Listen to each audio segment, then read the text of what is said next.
Hi all, welcome to എംപേവ learning application. ഞാൻ C P Nooruddin. RRB NTPC topper ആയിരുന്നു.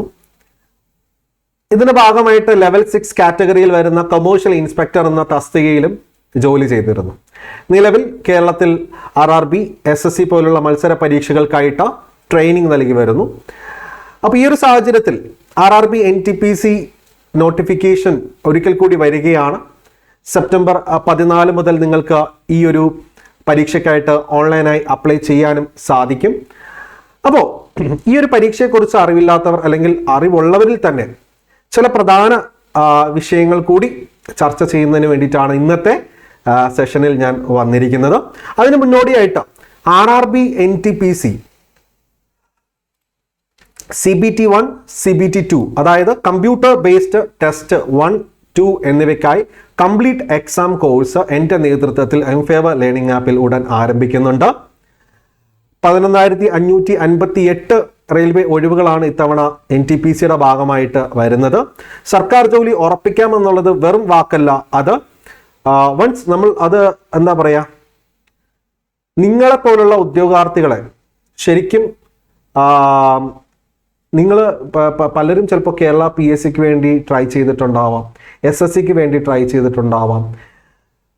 പക്ഷേ നിങ്ങൾ മനസ്സിലാക്കേണ്ട ഒരു കാര്യം, RRB NTPC പോലുള്ള ഒരു ഗ്ലാമർ, അതും റെയിൽവേ മന്ത്രാലയത്തിൻ്റെ കീഴിൽ ഗ്ലാമർ തസ്തികയിലേക്ക് വരാൻ വേണ്ടി ഉണ്ടാകുന്ന പരീക്ഷ നിങ്ങൾ മുന്നേ എടുത്ത അത്രയും എഫേർട്ട് പോലും ഇവിടെ എടുക്കേണ്ടി വരുന്നില്ല എന്നുള്ളതാണ്.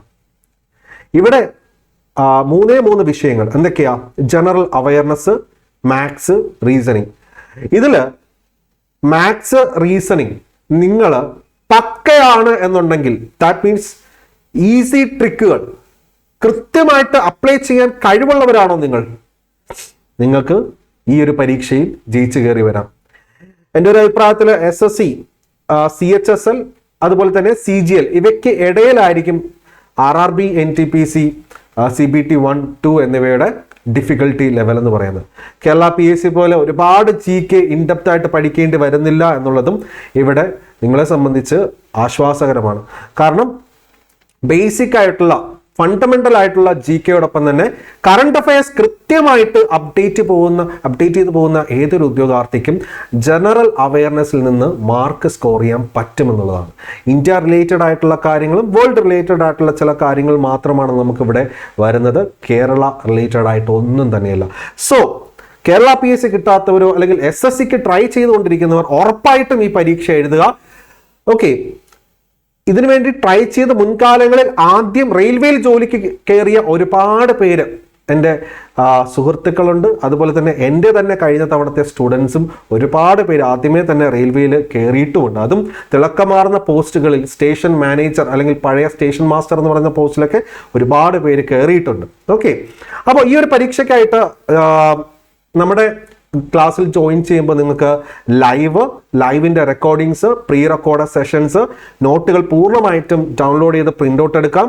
ലൈവ് ക്ലാസ്സുകൾ കാണാൻ അസൗകര്യമുണ്ട്, നിങ്ങൾക്ക് കൃത്യസമയത്ത് വരാൻ പറ്റില്ല എങ്കിൽ അതിൻ്റെ റെക്കോർഡിങ്സ് അവൈലബിൾ ആയിട്ടുണ്ട്. Mock test series, mentorship, guidance, അതുപോലെ തന്നെ ലാപ്ടോപ്പ് അല്ലെങ്കിൽ മൊബൈൽ ആപ്ലിക്കേഷൻ വഴി ക്ലാസ്സുകൾ ആക്സസ് ചെയ്യാം. ഫീസ് വന്നിട്ട് ഒരു വർഷത്തേക്ക് വെറും 2,500 രൂപയേ ഉള്ളൂ. വളരെ ബഡ്ജറ്റ് ഫ്രണ്ട്ലി ആയിട്ട് പ്രീമിയം ഫീച്ചേഴ്സോടുകൂടി, അതും പ്രൂവ്ഡ് ആയിട്ടുള്ള എഡ്യൂക്കേറ്റേഴ്സ്, ഈ ഒരു പരീക്ഷ എഴുതി ജയിച്ചവർ അല്ലെങ്കിൽ SSC പോലുള്ള പരീക്ഷകൾ എഴുതി ജയിച്ച് ജോലിക്ക് കയറിയ, നിലവിൽ ട്രെയിനിങ് നടത്തിക്കൊണ്ടിരിക്കുന്ന എഡ്യൂക്കേറ്റേഴ്സിൻ്റെ കൃത്യമായ മെൻറ്റർഷിപ്പ്, അതുപോലെ തന്നെ ക്ലാസ്സുകളിലൂടെ നിങ്ങൾക്ക് ജയിച്ച് കയറാം. ട്രിക്കുകൾ മാത്രം പഠിച്ച് കയറാൻ നിങ്ങൾക്ക് ആദ്യം ശ്രമിക്കുക. മാത്സ് ആൻഡ് റീസണിങ് ട്രിക്കുകളാണ്, കംപ്ലീറ്റ് ട്രിക്കുകളാണ്.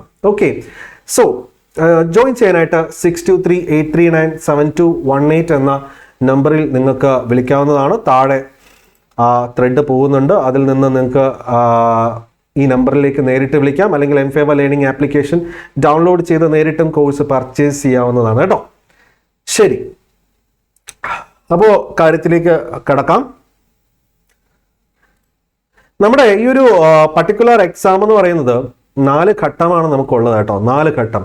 സോ ഫസ്റ്റ് ഘട്ടം എന്ന് പറയുന്നത് CBT 1 ആണ്. That means computer based test ആണ്. ഓക്കെ, സോ നമുക്കിവിടെ 100 മാർക്സിൻ്റെ ഒരു എക്സാം ആണ് വരുന്നത്. 100 മാർക്സ് ഉണ്ട്. അതുപോലെ തന്നെ ആകെ 90 മിനിറ്റ്സ് ആണുള്ളത് കേട്ടോ. 100 മാർക്സ് ആണ്, 90 മിനിറ്റ്സ് ആണ് വരുന്നത്. ഓക്കെ, ഇനി അടുത്തൊരു കാര്യം എന്ന് വെച്ച് കഴിഞ്ഞാൽ CBT 1 ക്വാളിഫയിങ് എക്സാം ആണ്. ഇത് പാസ്സായി കഴിഞ്ഞാൽ 120 മാർക്സിൻ്റെ CBT 2 അതും 90 മിനിറ്റ്സ് ആണ്. ഓക്കെ, ശ്രദ്ധിക്കണം. CBT 1 എന്ന് പറയുന്നത് 100 മാർക്സ് ആണ്, 90 മിനിറ്റ്സ് ആണുള്ളത്. ഇതൊരു ക്വാളിഫയിങ് എക്സാം ആണ്. ഈ ക്വാളിഫയിങ് എക്സാം പാസ്സാവുന്നവർക്ക് CBT 2ലേക്ക് കടക്കാൻ പറ്റത്തുള്ളൂ. 120 മാർക്സ് ആണ്, 90 മിനിറ്റ്സ് ആണ് ഇവിടെ വരുന്നത്. ഓക്കെ, അപ്പോൾ ശ്രദ്ധിക്കാം. CBT 1ഉം CBT 2ഉം ടൈം ഡ്യൂറേഷൻ 90 മിനിറ്റ്സ് ആണ്. ടൈം ഡ്യൂറേഷൻ 90 മിനിറ്റ്സ് ആണ്. പക്ഷേ മാർക്ക് വന്നിട്ട് CBT 1 100ഉം CBT 2 120. അപ്പോൾ എങ്ങനെയാണ് മാർക്ക് ഡിസ്ട്രിബ്യൂഷൻ വരുന്നത്? CBT 1 general awareness, current affairs ഉൾപ്പെടെ 40 മാർക്കാണ്. Maths 30, reasoning 30. എന്നാൽ CBT 2ലേക്ക് വരുമ്പോൾ ജനറൽ അവയർനെസ്, കറണ്ട് അഫയേഴ്സ് ഉൾപ്പെടെ 50 മാർക്കായിട്ട് ഉയരുകയാണ്. Maths 35, reasoning 35. ഇനി ഈ ഒരു പരീക്ഷ എഴുതാൻ ആഗ്രഹിക്കുന്ന ഉദ്യോഗാർത്ഥികൾ അറിഞ്ഞിരിക്കണം, ഇംഗ്ലീഷ്, ഹിന്ദി, മലയാളം ഉൾപ്പെടെ 15 ഭാഷകളിൽ ചോദ്യപേപ്പറുകൾ നിങ്ങൾക്ക് ലഭിക്കും. അപ്പോൾ നിങ്ങൾക്ക് ഇംഗ്ലീഷ് അതിനോടൊപ്പം തന്നെ മലയാളം എന്നിവ ചൂസ് ചെയ്യാവുന്നതാണ്. മലയാളത്തിലും കിട്ടുമെന്നുള്ളതാണ്. പക്ഷെ നമ്മുടെ ക്ലാസ്സുകൾ ഇംഗ്ലീഷിലാണ്, എന്നാൽ സംസാരിക്കുന്ന യൂസ് ചെയ്യുന്നതൊക്കെ മലയാളം ഭാഷ തന്നെയാണ്. ഓക്കെ, അതിനുശേഷം വരുന്ന ടൈപ്പിംഗ് സ്കിൽ ടെസ്റ്റ്, അതുപോലെ തന്നെ CB aptitude test, computer based aptitude test. അത് ആപ്റ്റിറ്റ്യൂഡ് ടെസ്റ്റ് വരുന്നത് സ്റ്റേഷൻ മാസ്റ്റർ അല്ലെങ്കിൽ സ്റ്റേഷൻ മാനേജർ തസ്തികയ്ക്കാണ് വരുന്നത്. അവിടെ സ്റ്റേഷൻ മാനേജർ തസ്തിക വരുമ്പോൾ നമുക്കവിടെ CBT 2ലെ മാർക്കും ആപ്റ്റിറ്റ്യൂഡ് ടെസ്റ്റും കൂടി പരിഗണിച്ചാണ് അന്തിമമായിട്ട് ഉദ്യോഗാർത്ഥികളെ ഇവിടെ തിരഞ്ഞെടുക്കുന്നത്. ഓക്കെ, അപ്പോൾ CBT 1 ക്വാളിഫയിങ് എക്സാം, അതിനുശേഷം CBT 2 വിവിധ ഘട്ടങ്ങളിലായിട്ടാണ് പരീക്ഷ നടക്കുന്നത്. ഓക്കെ, വിവിധ ഘട്ടങ്ങളിലായിട്ടാണ് പരീക്ഷ നടക്കുന്നത്. അതുകൊണ്ട് തന്നെ മാർക്ക് നോർമലൈസ് അഥവാ സ്റ്റാൻഡർഡൈസ് ചെയ്താണ് വരുന്നത് കേട്ടോ. ഇനി അതിനുശേഷം നമ്മൾ ലാസ്റ്റ് സ്റ്റേജ് എന്ന് പറയുന്നത് മെഡിക്കൽ വെരിഫിക്കേഷൻ ആണ്. മെഡിക്കൽ സ്റ്റാൻഡേർഡ്സ് റിക്വയർമെൻറ്റ് കൃത്യമായിട്ട് നോക്കും. ഓക്കെ, പ്രത്യേകിച്ച് സ്റ്റേഷൻ മാനേജർ, ഐയുമായിട്ട് ബന്ധപ്പെട്ട് വരുന്ന സ്റ്റേഷൻ മാനേജർ ആയാലും, അതുപോലെ തന്നെ ഗുഡ്സ് ഗാർഡ് എന്നുള്ളത് ഇപ്പം മാറി, അതിന് പകരം ഗുഡ്സ് ട്രെയിൻ മാനേജർ എന്ന പോസ്റ്റാണ് വന്നിരിക്കുന്നത്.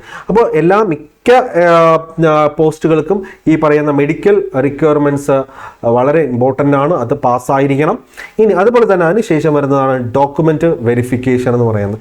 ഇതിനുശേഷം അന്തിമമായിട്ട് റെയിൽവേ നിങ്ങൾക്ക് അഡ്വൈസ് അയക്കും, അപ്പോയിൻമെൻറ്റ് ഓർഡറും ലഭിക്കുന്നതാണ്.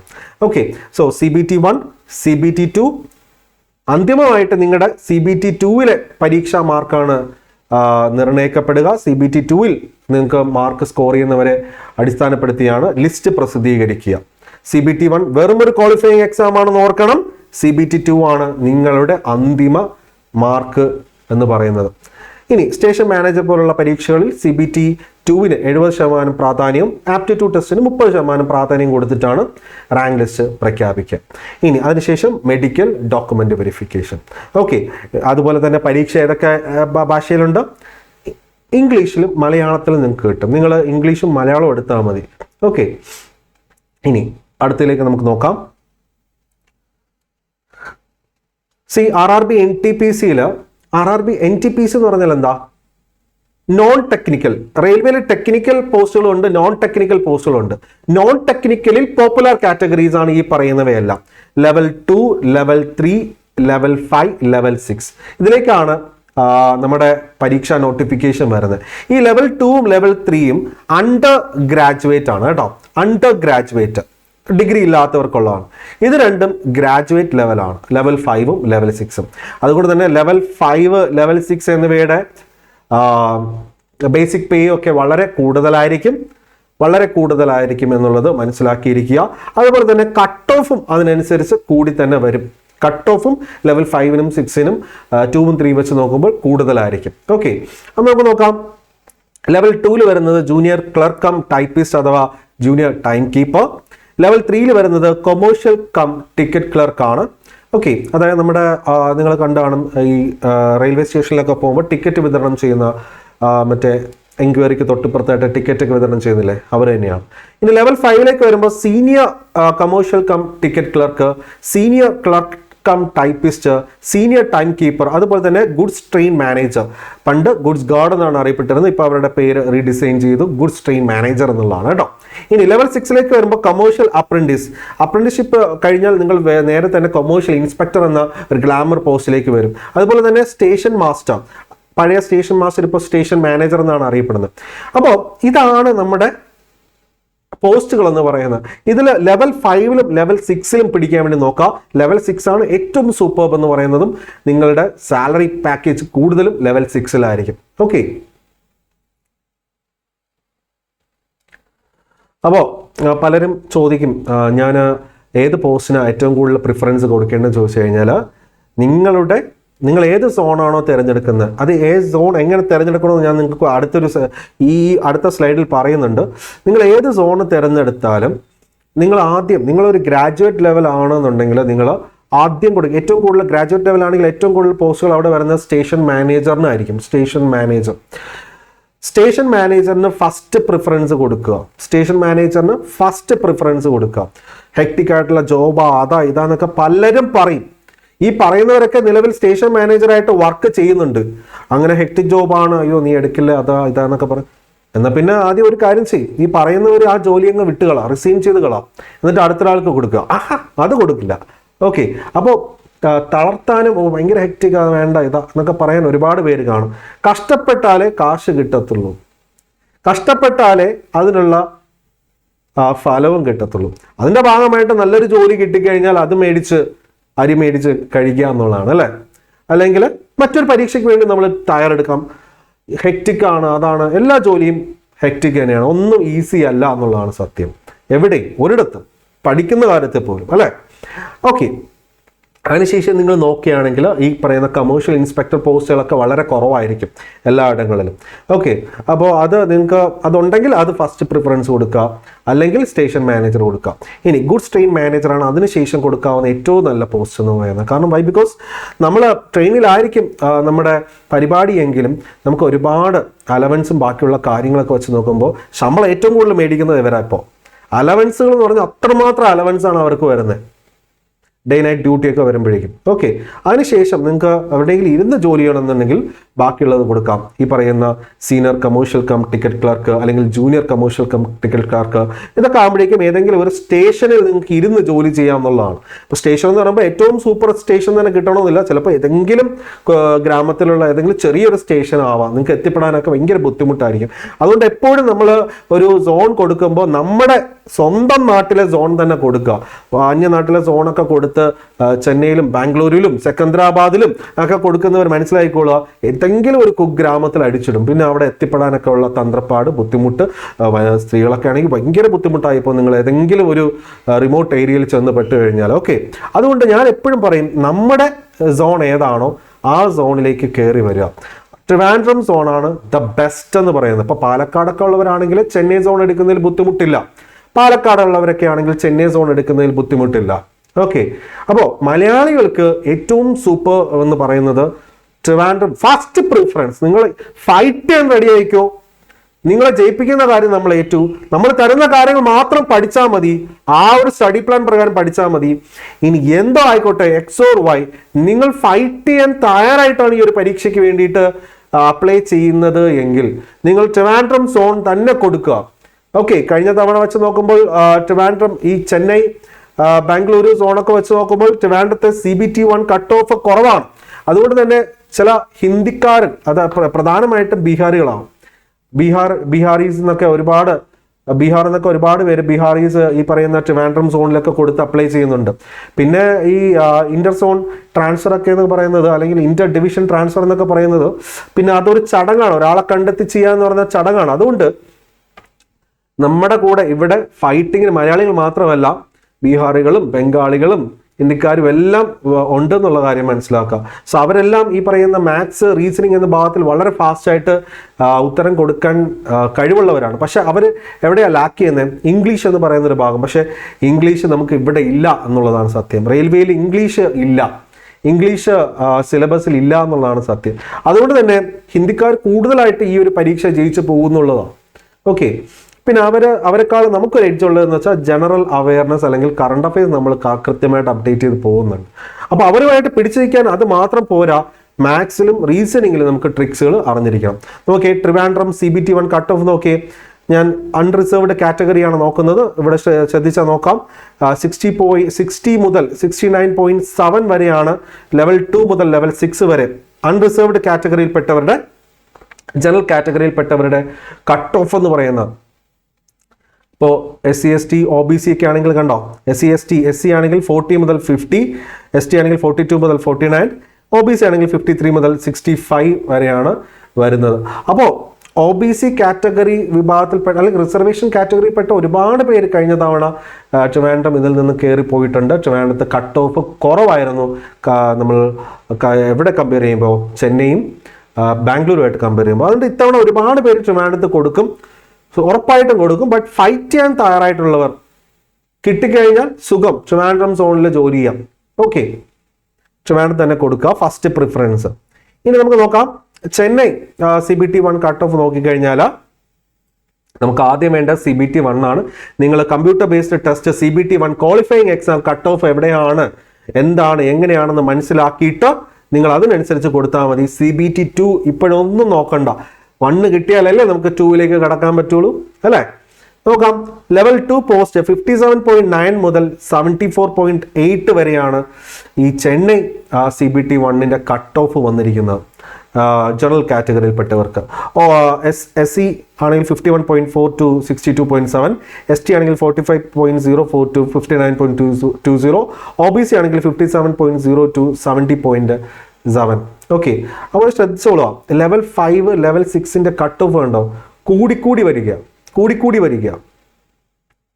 അതുകൊണ്ട് തന്നെ നന്നായിട്ട് പഠിച്ചു കഴിഞ്ഞാൽ നല്ല മാർക്ക് സ്കോർ ചെയ്ത് നമുക്ക് ലെവൽ 6 വേണ്ടി അല്ലെങ്കിൽ 5 വേണ്ടിയിട്ട് തയ്യാറെടുക്കാം. നമ്മുടെ മാർക്ക് കുറഞ്ഞു പോയാലും നിങ്ങൾ വിഷമിക്കേണ്ടി വരത്തില്ല. കേരള PSC പോലെ നിങ്ങൾ ഓൾ ടുഗദറായിട്ട് ഔട്ടാവത്തില്ല. അതിനേക്കാളും അല്ലെങ്കിൽ റെയിൽവേയിൽ തന്നെ അതിനേക്കാളും ശമ്പളം കുറഞ്ഞ അല്ലെങ്കിൽ ലെവൽ കുറഞ്ഞ മറ്റ് പോസ്റ്റുകളിലേക്ക് 2ലും 3ലും ഒക്കെ നിങ്ങൾക്ക് എന്ത് ചെയ്യാൻ പറ്റും, എക്സാം എഴുതാൻ പറ്റും. അതിന് വേണ്ടിയിട്ടുള്ള CBT 2 പരീക്ഷ എഴുതാൻ സാധിക്കുമെന്നുള്ളതാണ്. ഓക്കെ, ഇനി അടുത്തതിലേക്ക് നോക്കിക്കേ, ബാംഗ്ലൂർ. ബാംഗ്ലൂർ സെയിം ചെന്നൈയുടെ ആ ഒരു സെയിം റേഞ്ച് തന്നെയായിരുന്നു ബാംഗ്ലൂരിലും ഉണ്ടായിരുന്ന.